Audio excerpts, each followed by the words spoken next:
Whenever I think about what does nursing need to do or what does healthcare need to do, I think of my colleague, Dr. Kenya Beard, and she always challenges us to ask the question, to what extent is racism operating here?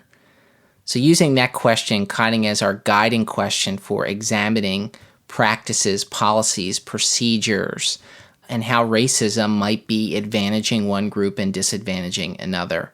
I think particularly in nursing, it's enhanced education and open dialogue about race and racism in the classroom and in practice.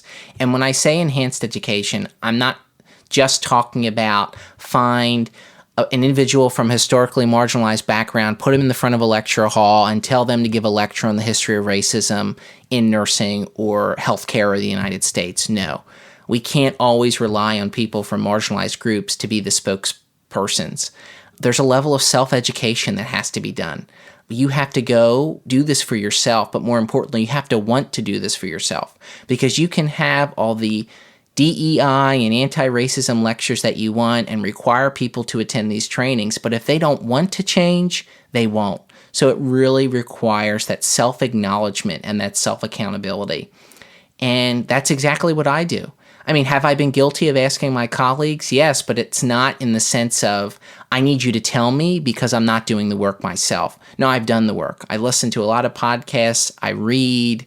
I read not only, contemporary information, but research literature about the topic. So there's a difference when you're trying to be performative and asking people to make it look like you're doing the right thing and saying the right thing versus actually taking the self-work necessary to talk about this. And it's inherently going to be uncomfortable. I mean, we have to be comfortable with being uncomfortable.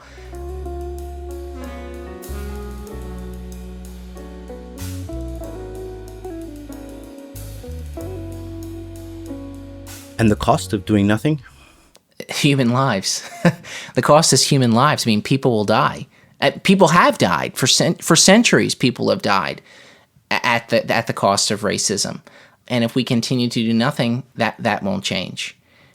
Absolutely. I think one of the really stark statistics that you hear about the United States, and something that always takes me aback, is the really high rates of maternal mortality, for example, amongst African American women, rates that are comparable to, well, at the bottom of economically advanced countries. So you're absolutely right. And thank you for that. And we will be right back.